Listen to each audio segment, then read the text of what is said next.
கர்த்தருடைய நாமம் பரிசுத்தப்படுவதாக. இந்த நாளுக்கான வெளிச்சம் 1 சாமுவேல் புஸ்தகம் 30 அதிகாரம் 6 2வது பகுதி. அதை அறிந்த தாவீது மிகவும் மனவேதனை அடைந்து தனது இறைவனாகிய கர்த்தருக்குள் தன்னை பலப்படுத்தி கொண்டான். இந்த வேத பகுதியிலே தாவீதுடைய வாழ்க்கையில சிக்லாக் என்ற ஒரு அனுபவத்துக்குள்ளே கடந்து வருகிறான். அவன் யுத்தத்தை செய்து முடித்து விட்டு அவன் திரும்ப வந்து தன் வீட்டை பார்க்கிறான். தன் வீட்டில் இருக்கிற மனைவி பிள்ளைகள் எல்லாரையும் அமலேயர்கள் கொள்ளையடித்து விட்டார்கள். அது மாத்திரமல்ல, அவன் இருந்த இடத்தையும் எரித்து சாம்பலாக்கி விட்டார்கள். அவனுக்கு மாத்திரமல்ல, அவனை சுற்றி இருந்த எல்லா ஜனங்களுக்கும் இதே நேரிட்டது. வசனம் சொல்லுகிறது, ஜனங்கள் எல்லாரும் அழுவதற்கு பலனற்ற நிலைமையில் என்ன செய்தார்களாம்? அழுது புலம்பினார்கள்.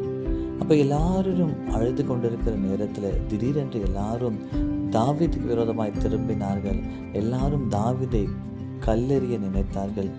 அப்போது இந்த வசனம் சொல்லுகிறது, தாவீது தன் கர்த்தருள் பலப்பட்டான்.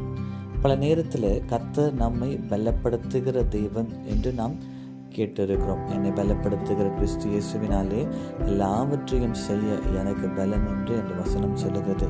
ஆனால் இந்த இடத்துல தாவீது தன்னை பலப்படுத்தி கொண்டான் என்று வார்த்தை சொல்லுகிறது.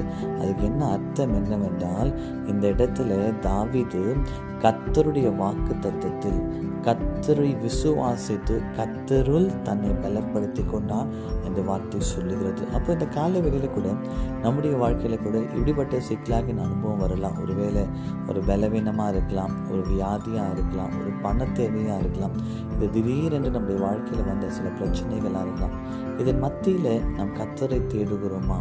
நான் கர்த்தரில் நான் என்னை பலப்படுத்துவேன் என்றால் கர்த்தர் என்னுடைய வாழ்க்கையில் சகலவற்றையும் நன்மைக்கு எதுவாக மாற்றுவார். நல்லா கவனிங்க. இந்த இடத்துல தாவீது தன் கர்த்தரில் பலப்பட்ட பிறகு வசனம் சொல்லுகிறது, தாவீது இழந்து போன சகலவற்றையும் என்ன செய்தானா?